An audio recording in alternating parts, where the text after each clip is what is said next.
입니다. 창세기 5장 21절에서 24절 말씀, 구약성경 7쪽쯤에 있습니다.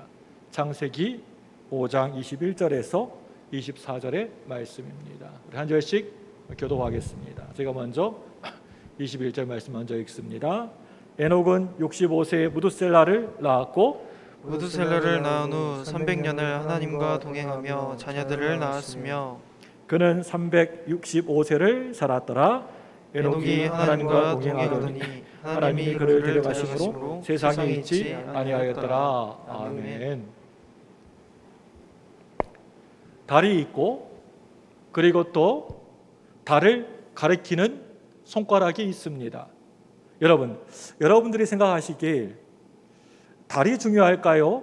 아니면 저 달을 가리키는 이 손가락이 더 중요할까요? 달이 중요합니다. 표적은 바로 이 손가락이고 달은 하나님이라 예수님이라 할 수가 있습니다. 요한복음의 기적을 표적이라고 하는 것은 기적이 예수님께서 하나님의 아들이시라는 것을 가리키고 있기 때문입니다. 장로교의 창시자라고 할 수가 있는 칼빈은 자신의 책 기독교 강요라는 책에서 이 기적은 하나님이 누구신가를 분명하게 보여준다라고 했습니다. 오늘은 기적 같은 이 에녹의 승천 사건이 주는 의미를 통하여서 동행이라는 주제로 함께 여러분들과 말씀을 나누려고 합니다. 동네에서 3살짜리 남자, 여자아이들 몇이 어울려가지고 같이 함께 놀고 있었습니다. 이 녀석들이 엄마 아빠 놀이를 하면서 여보 어서 출근하세요, 여보 뽀뽀해 주세요 하면서 앙증맞은 짓을 하고 있었습니다. 그걸 보고 있었던 그 동네 할아버지가 내 이놈들 하면서 야단을 쳤습니다. 할아버지가 지나간 다음에 이 아이들이 투덜투덜 거립니다. 우리가 뭐 한두 살 먹은 애들인 줄 아나 봐. 우리 3살이지. 그치? 그러더랍니다.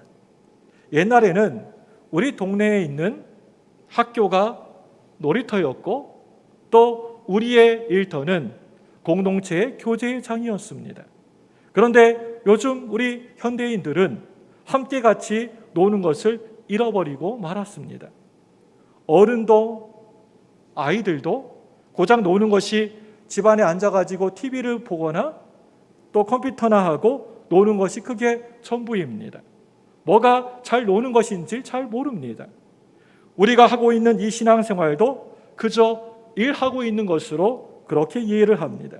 사실 신앙이라고 하는 것은 하나님과 함께 같이 노는 것입니다. 그게 신앙입니다. 우리 공동체 안에서 함께 같이 노는 것입니다. 그런데 문제는 누구와 얼마나 잘 노느냐에 따라서 모든 것이 달라진다는 것입니다. 오늘 본문 창세기 5장 말씀에 보게 되면 아담에서 노아까지 계보를 쭉 밝히면서 인생의 이력들을 간단하게 기록하고 있는 것을 보게 됩니다.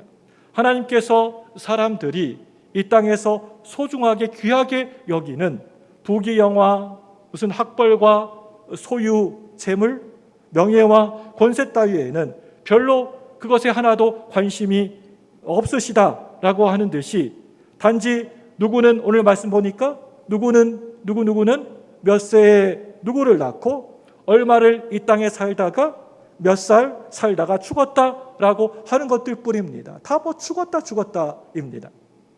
그러다가 갑자기 오늘 말씀에 에녹이라는 이 사람에 이르러서 그 필체가 그 분위기가 완전히 바뀌어지게 되고 이 에녹에 대한 설명이 첨가되고 있는 것을 보게 됩니다. 우리 창세기 5장 21절 22절 말씀입니다. 우리 다 같이 함께 읽습니다. 화면을 보시고 시작. 에녹은 65세에 무두셀라를 낳았고 무두셀라를 낳은 후 300년을 하나님과 동행하며 자녀들을 낳았으며 아멘. 오늘 이 에녹은 아담의 족보를 따지자면 아담의 7대 손이고 또 노아의 친할아버지였습니다. 이 땅에서 큰 기적을 무슨 아주 큰 일을 큰 기적을 일으키며 살았던 그런 사람도 에녹은 아니었고요. 또 그렇다고 아주 크게 사업하는 큰 사업가도 또 위대한 정치가도 아니었습니다.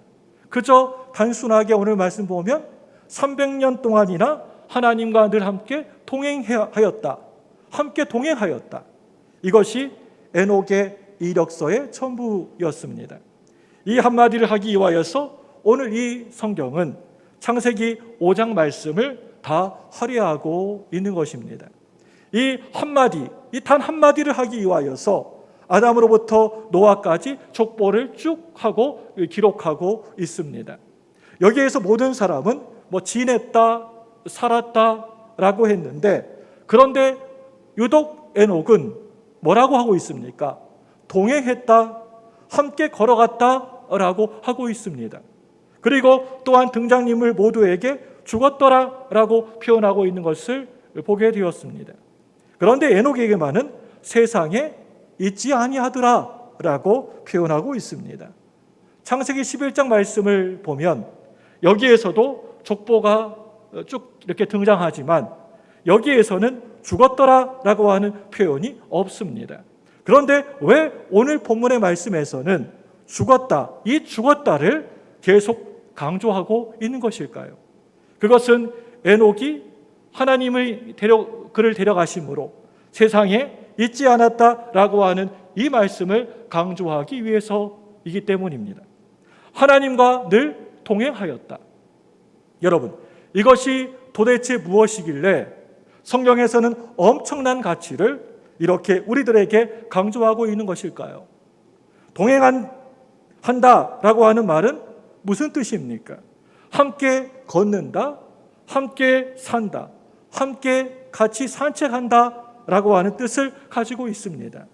사랑하는 사람들, 사랑하는 연인들이 함께 지내다 보면 하루가 너무나 짧습니다.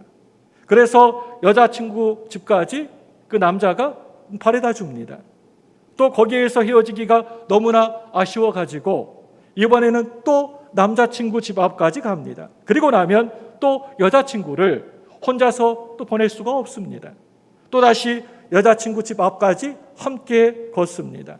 너무나 그 사람을 사랑하기 때문에 도저히 떨어져서는 못 살겠다. 그래서 우리 이제 한 집에서 우리 살자. 이것이 바로 결혼입니다. 결혼하는 것입니다. 오늘 말씀에서 이 동행한다라고 하는 의미는 서로 떨어질 수가 없어서 함께 사는 것을 말합니다. 그렇기 때문에 오늘 본문 24절 말씀에서는 뭐라고 말씀하십니까? 우리 오늘 24절 말씀을 우리 다 같이 보겠습니다. 시작. 에녹이 하나님과 동행하더니 하나님이 그를 데려가심으로 세상에 있지 아니하였더라. 아멘. 이 세상에서 특별하게 죽음을 맛보지 아니하고 죽지 아니하고 저 하늘로 올라갔던 사람 둘이나 있습니다.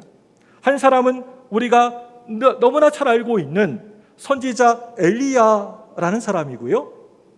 또 한 사람은 바로 오늘 말씀의 에녹이라는 사람입니다. 제가 교육전도사 시절에 오늘 이 짤막한 본문을 가지고 주일학교 우리 아이들에게 설교를 할 때 재밌게 구연동화를 꾸며서 설교를 한 적이 있습니다. 저기 저 하늘집에는 하나님이 사셨고 여기 땅에는 에녹이 살았습니다. 하나님은 에녹을 너무나 사랑하였고 에녹은 하나님을 또 너무나 따랐습니다. 에녹은 하나님과 함께 노는 것이 너무나 신났었고 재미있었고 행복했습니다. 하나님도 에녹과 함께 노는 것이 좋으셨습니다. 하나님은 해가 뜨면 에녹의 집에 와가지고 에녹아 내가 왔어, 우리 나가서 놀자 하시면서 에녹을 부르셨습니다. 에녹은 늘 기다리고 있다가 반갑게 나가서 맞이하면서 하나님의 손을 꼭 붙잡고 어느 날에는 산으로 또 어느 날에는 바다로 또 어느 날에는 함께 들로 나가서 일도 같이 할 때도 있었습니다. 해가 뉘엿뉘엿 넘어가게 되면 하나님이 에녹을 집에다 데려다 주셨습니다. 사람들은 다 알고 있었습니다. 하나님이 에녹을 얼마나 아끼시는지, 그리고 에녹이 하나님을 얼마나 사랑하는지도 다 알고 있었습니다. 이 사랑은 무려 300년 동안이나 계속되었습니다. 그러던 어느 날 날씨가 너무나 화창하고 좋은 날에 에녹과 하나님이 손을 잡고 걷다가 너무 멀리 가서 해가 져서 돌아올 수가 없게 되었습니다. 이제 아쉬운 이별을 해야 되는데 하나님은 이 에녹을 혼자서 빈들에다가 내버려 둘 수가 없었습니다. 그뿐만이 아니라 에녹은 이제 밤에도 하나님 없이는 도저히 살 수가 없었습니다. 그래서 하나님이 에녹아 그래 우리 집에 가자. 그래서 에녹이 하늘나라로 가게 되었습니다. 어느 황홍역에 하나님과 에녹이 손을 붙잡고 저 하늘나라로 둥실둥실 올라가는 것이 아니겠습니까? 사람들이 이것저것에서 위를 바라보면서 외쳤습니다. 저것 봐라. 하나님과 에녹이 손을 붙잡고 하늘나라로 올라가고 있어. 그래서 에녹은 죽지 아니하고 저 하늘나라로 갔다고 성경에는 분명히 기록하고 있습니다.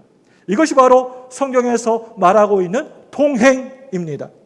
나는 하나님이 좋고 하나님은 내가 좋고 나는 하나님을 사랑하고 하나님은 나를 사랑하고 나는 하나님 없이는 살 수가 없고 하나님은 나 없이는 살 수가 없고 그런 것입니다. 이것이 바로 동행입니다. 오늘 본문을 보면 이 하나님과의 동행을 해석하면서 히브리서 기자는 이렇게 기록하고 있는 것을 볼 수가 있습니다. 우리 히브리서 11장 5절 말씀입니다. 우리 화면 보고 같이 읽습니다. 시작. 믿음으로 에녹은 죽음을 보지 않고 옮겨졌으니 하나님이 그를 옮기심으로 다시 보이지 아니하였느니라. 그는 옮겨지기 전에 하나님을 기쁘시게 하는 자라 하는 증거를 받았느니라. 아멘. 여러분 여기 보시기 바랍니다. 뭐라고 기록되어 있습니까? 하나님을 기쁘시게 하는 것, 이것이 바로 동행이다라고 성경은 말하고 있습니다. 하나님은 에덴 동산에서 함께 동행하기 위하여서 사람을 친히 창조하셨습니다. 그런데 한 가지 문제가 있습니다. 그게 뭐냐면 죄를 짓고 그곳에서 쫓겨난 사람은 절대 하나님과 함께 더불어 동행할 수가 없다는 것입니다. 우리 창세기 6장 3절 말씀입니다. 우리 같이 읽습니다. 시작. 여호와께서 이르시되 나의 영이 영원히 사람과 함께 있지 아니하니 이는 그들이 육신이 됨이라. 그러나 그들의 날은 120년이 되리라 하시니라. 여러분 하나님과 동행하는 영이 없는 육신과는 함께하지 않겠다라고 하는 말씀입니다. 바로 이런 시대에 에녹은 하나님과 늘 함께 늘 같이 동행을 했었습니다. 성경에 에녹이 특별히 훌륭하고 뛰어난 사람이라는 기록은 없습니다. 그 당시에 사람들에게 잘 알려진 영웅도 아니었습니다. 그렇다고 가인처럼 큰 성을 쌓았다는 그런 기록도 성경 어느 곳에도 없습니다. 라맹의 아들들처럼 대기술자도 대음악가도 또 아니었습니다. 여러분 그렇다면 믿음 생활이 무엇입니까? 결론이 아주 분명해졌습니다. 믿음은 하나님과 더불어 함께 늘 동행하는 삶이다. 그게 믿음이다라고 하는 것입니다. 우리 미가서 6장 8절입니다. 우리 같이 읽습니다. 미가서 6장 8절 시작. 사람아 주께서 선한 것이 무엇임을 내게 보이셨으니 여호와께서 내게 구하는 것은 오직 정의를 행하며 인자를 사랑하며 겸손하게 내 하나님과 함께 행하는 것이 아니냐. 여러분 믿음이라고 하는 것은 무슨 큰 업적을 되게 많이 쌓고 대단한 자리를 차지하고 또 세상에서 출세하고 성공하는 이 세상에서의 어떤 성공주의가 절대 아닙니다. 믿음이라고 하는 것은 지식이 많이 있고 또 어떤 신비한 교리를 배우고 어떤 성경 구절을 설명하는 그런 것이 아닙니다. 대개 하나님의 능력이 아니라 자기의 힘과 자기의 그런 능력 체주로 큰 일을 하려고 하다가 그만 병들고 인격이 망가져버리고 신앙을 잃어버리게 됩니다. 여러분, 믿음이라고 하는 것은 무조건 하나님이 좋아가지고 하나님을 내가 따라가는 것입니다. 하나님과 함께 길을 걷고 산책하고 같이 동행하는 것입니다. 이 세상 다른 것을 따라가는 것이 아니라 새로운 가치관을 따라가는 것입니다. 모압 여인 룻 아시지요? 이 룻은 시어머니 나오미를 무조건 따라갔습니다. 이후 불문하고 붙조차 따라갔다고 성경은 얘기하고 있습니다. 나오미가 하나님의 백성이라는 것을 분명히 이 룻은 알았기 때문이었습니다. 엘리사는 엘리야를 끝까지 따라갔습니다. 엘리야가 하나님의 사람이라는 사실을 분명히 알았기 때문이었습니다. 아브라함은 모든 것을 다 버려버리고 내려놓고 하나님의 말씀을 붙들고 따라갔습니다. 그리고 또 제자들은 모든 것을 다 버려버리고 예수님을 따라갔습니다. 믿음은 다른 것 바라보지 않고 세상이나 사람들, 이 세상에 있는 물질들 바라보지 않고 오직 하나님만을 내가 따라가는 것입니다. 지금까지 편하고 익숙했던 가치관과 생활 방식을 버려버리고 성경에 보여주는 새로운 가치관을 내가 따라가는 것입니다. 믿음은 나의 성을 자꾸만 쌓는 것이 아니라 나의 성을 무너뜨리고 하나님의 왕국을 세워가는 것입니다. 여러분, 보시길 바랍니다. 오늘 이 성경에서 에녹이 살아간 삶의 가치를 한마디로 이렇게 요약하고 있습니다.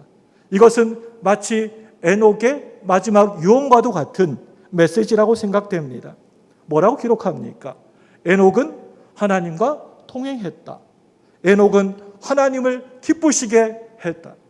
우리는 에녹이 하나님과 동행하는 삶을 살았다고 하니까 아주 좋은 곳 무릉도원에서 수도원을 하나 지어놓고 거기에서 하나님과 묵상하면서 산 사람으로 생각할 수도 있습니다. 에녹은 저 푸른 초원 위에다가 그림 같은 집을 하나 지어놓고 맛있는 아주 건강한 그러한 자연식 밥을 먹고 조롱박으로 바위 틈에서 졸졸 흘러나오는 생수를 마시면서 이렇게 하나님과 동행한 것이라고 그렇게 생각을 하게 됩니다. 여러분, 그런데 그게 아니라고 하는 것입니다. 그와는 반대로 이 에녹은 죄악의 시대를 살아간 사람이었습니다. 이 시대가 여러분 어떤 시대였습니까? 우리 창세기 4장 23절, 24절 말씀을 이 시대가 어떤 시대였는지 우리가 같이 한번 보겠습니다. 우리 화면을 보고 읽습니다. 시작.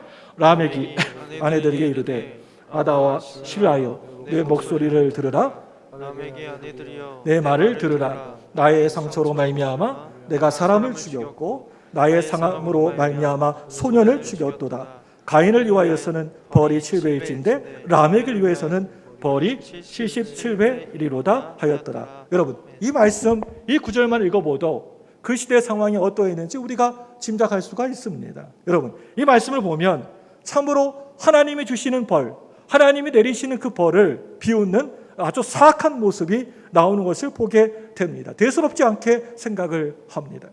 역사적으로 이 시대는 머지않아 노아의 홍수의 심판이 내려질 바로 그 상황이었습니다. 그 시대가 어찌나 악하고 악했던지 하나님께서는 세상에 사람 지었던 것을, 사람을 창조하신 것을 한탄하셨다라고 말씀하십니다. 유다서에 보면 에녹은 날마다 그 당시에 너무나 많이 퍼져 있는 불경건한 모습을 바라보면서 한탄하고 있습니다. 경건치 않은 자들을 바라보면서 눈물로 심판을 선포하고 곧 있으면 너희를 심판할 거다 하고 심판을 얘기하고 하나님께로 다시 돌아올 것을 간곡하게 간절하게 호소하고 있습니다. 사랑하는 여러분들, 경건한 삶을 이렇게 잃어버린 그 이유가 자신의 삶이 너무나 바쁘기 때문이라고 핑계하는 사람들에게 에녹이 오늘 그 사람 바라보면서 헛되게 뭐라고 나무라고 있습니다.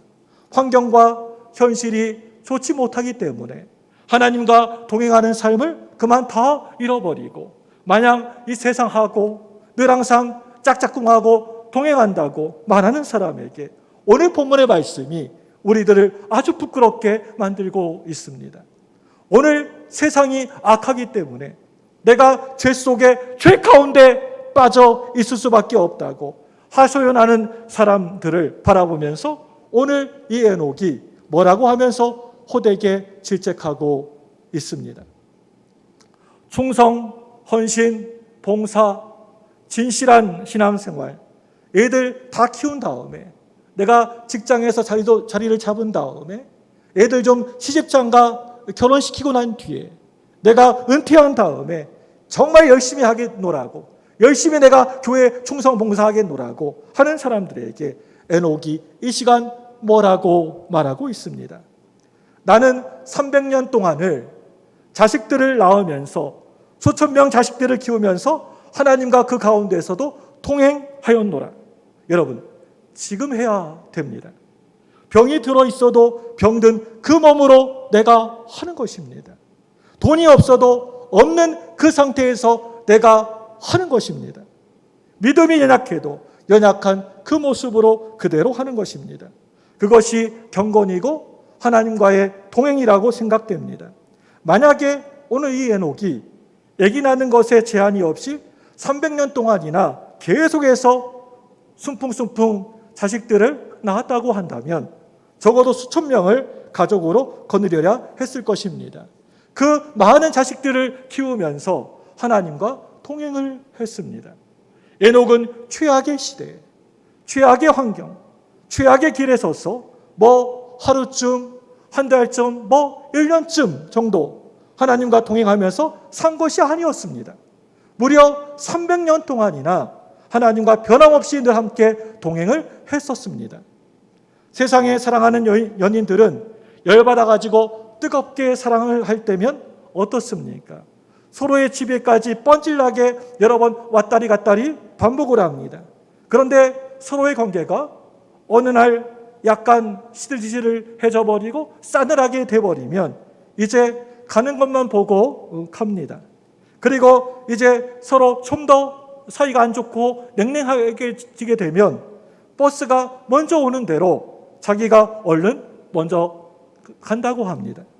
이와 같이 저와 여러분들이나 우리네 인생들은 누구나 다 변덕장입니다. 쉽게 수시로 잘 변합니다. 아침에 이 마음, 또 저녁에 이 마음, 늘 변덕이 심합니다. 그렇지만 에녹이라는 사람은 300년 동안이나 얼마나 많은 문제와 갈등이 있었겠습니까? 그래도 변함없이 하나님과 통행을 했습니다. 때로는 하나님이 하시는 일이 이해가 잘 안 되지 않습니까? 내 자식 때문에 정말 속에 속상한 일들이 오죽이나 많았겠습니까? 힘들고 괴로울 때에도 또 살아오면서 참으로 많지 않았습니까? 그런데 변함없이 늘 동행을 했다는 것입니다. 하나님 앞에 이렇게 늘 변함이 없는 것, 그것이 바로 하나님과 동행하는 것입니다. 교회 충성에 늘 변함이 없는 것, 그것이 바로 교회에 동행하는 것입니다. 에녹은 300년 동안을 하나님과 늘 동행하였다. 우리가 교회를 섬기다가 어느 순간에 점점 힘들고 지칠 때마다, 어느 날 탈진이 나에게 올 때마다, 그리고 갈등이 서로 있을 때마다 이 말씀을 여러분 꼭 기억하시기를 바랍니다. 에녹은 300년 동안이나 하나님과 늘 동행하였다, 함께하였다. 오늘 이 본문을 읽어내려다가 보면 우리의 눈길을 계속해서 멈추고 머물게 하는 어떤 한 단어가 나오는 것을 보게 됩니다. 우리 창세기 5장 22절 말씀입니다. 우리 같이 읽습니다. 시작. 무드셀라를 낳은 후 300년을 하나님과 동행하며 자녀들을 낳았으며. 여러분, 이 말씀에 여러분 눈길을 머물게 하는 단어가 있습니까? 여기에서 무드셀라를 낳은 후 300년을 하나님과 동행하며, 이 말은 바로 무드셀라를 낳은 후라는 말입니다. 에녹이 무드셀라를 낳기 전까지는 성경을 여러분 아무리 우리가 뒤적뒤적 많이 봐도 하나님과 동행했다는 기록이 전혀 없습니다. 무드셀라를 낳게 된 것이 하나님과 동행하게 되는 어떤 결정적인 계기가 되었다는 그런 얘기입니다. 이 무드셀라라고 하는 이 말의 뜻을 우리가 문자 그대로 보게 되면 창을 던지는 사람이라고 하는 뜻을 가지고 있습니다. 그 당시에는 동네와 동네, 마을과 마을 사이에 서로 싸우게 되면 어떤 한 동네를 정복하기 위하여서 제일 문제가 되는 것이 그 동네 마을의 입구의 앞에서 이 마을을 지키는 이 무드셀라, 한마디로 창을 던지는 사람이 가장 큰 문제였습니다. 그렇기 때문에 대적자들은 창을 던지는 저 사람만 없어지게 된다면 저 동네를 우리가 당장에 차지할 수 있을 텐데 라고 아마도 그렇게 생각을 했던 것 같습니다. 이런 견해에 덧붙여서 이 무드셀라라고 하는 이름에는 늘 언제나 이런 의미가 따라다니게 되었다는 것입니다. 그가 죽으면 심판이 온다. 그가 죽을 때 그 일이 일어나리라. 내가 죽으면 뭐가 온다. 내가 죽으면 뭐가 쏟아진다. 여러분, 뭐가 온다는 말입니까? 뭐가 온다는 말일까요? 내가 죽으면 홍수가 온다. 홍수가 쏟아진다. 내가 죽으면 심판이 온다. 심판이 쏟아진다는 말입니다. 하나님께서 어느 날 사랑하는 에녹을 찾아오셨습니다. 에녹아, 세상이 많이 타락했지? 내가 이 세상을 이제 심판할 수밖에 없다. 네가 자식을 낳게 될 텐데 이름을 무드셀라라 해라. 이 아들이 죽는 날 세상에 심판이 임하게 될 것이다. 아, 그렇구나. 내 인생에 끝이 있구나. 마지막이 있구나. 역사의 끝에 심판이 있구나. 이 진리를 깨닫는 데에서부터 모든 신앙생활이 달라지기 시작했습니다. 이것은 오늘날에도 마찬가지라고 생각됩니다. 끝이 분명하게 있다는 것을 민감하고 느끼고 살 때 우리의 삶에 변화가 오게 되는 것입니다. 사랑하는 여러분들, 여러분들의 생명이 오늘이라도 끝날 수 있다. 여러분들의 건강이 오늘날에도 당장에 끝날 수가 있다. 여러분의 그 생업, 기업이 오늘 당장이라도 끝날 수가 있다. 이 사실이 하나님을 기쁘시게 하는 삶, 하나님과 동행하는 삶, 경건한 삶에 어떤 계기를 줍니까? 어떤 통찰을 우리들에게 줍니까? 어떤 결단을 줄 수 있을까요? 여러분, 그래야 신앙인이고 예수 믿는 성도입니다. 이 시간 여러분, 성경을 가지고 한번 산수놀이, 계산놀이를 한번 해보길 원합니다. 여러분, 오늘 성경 말씀을 자세히 보시기 바랍니다. 성경을 보게 되면 무드셀라는 187세에 라멕을 낳게 되고 또 라멕은 182세에 노아를 낳게 됩니다. 그리고 이 노아가 태어날 즈음에 할아버지 무드셀라의 나이는 그 당시에 몇 세였습니까? 369세가 되었다라고 기록되어 있습니다. 창세기 7장 말씀을 보면 노아의 나이가 600세가 되던 그때 아주 큰 홍수가 쏟아져 내리게 됩니다.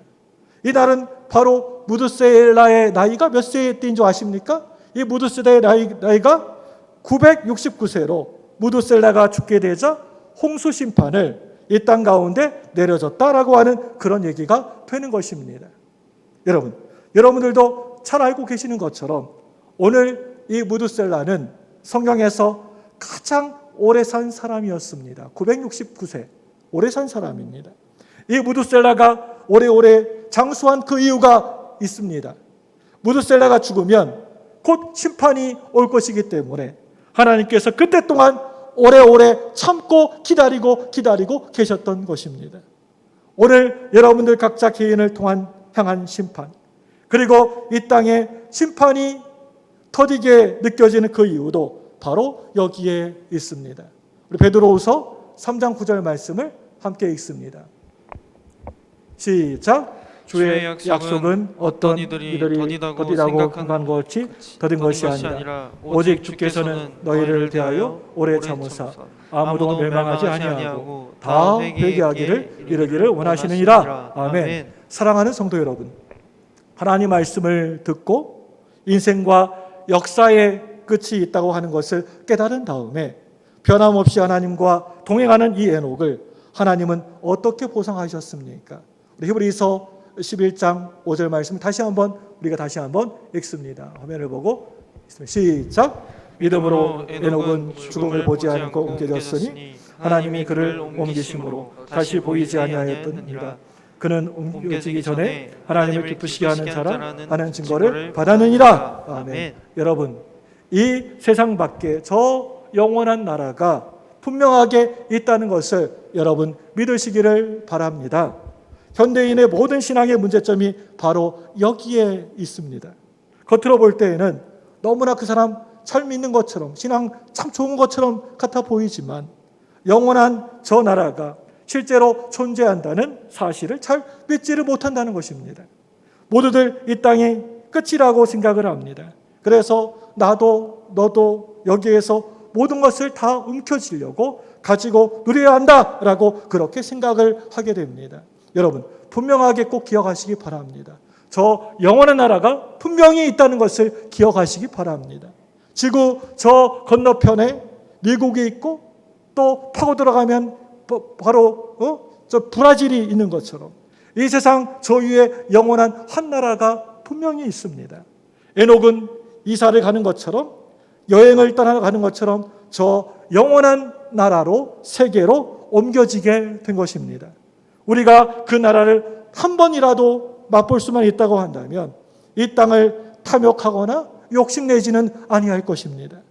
우리가 정말 그 나라를 진실로 내가 굳건하게 믿는다고 한다면 이 땅만을 위하여서 내 목숨을 걸지는 아니할 것입니다. 그렇기 때문에 이 땅에 살아가는 동안에 우리의 최고의 기쁨은, 우리의 기적은 하나님과 늘 함께 같이 동행하는 것입니다. 여러분, 왜 그렇습니까? 그 동행은 저 영원한 나라에서 그분과 함께 살 것을 약속받고 맛보는 것이기 때문입니다. 어찌 인간이 우리 하나님과 늘 함께 살 수 있다는 말입니까?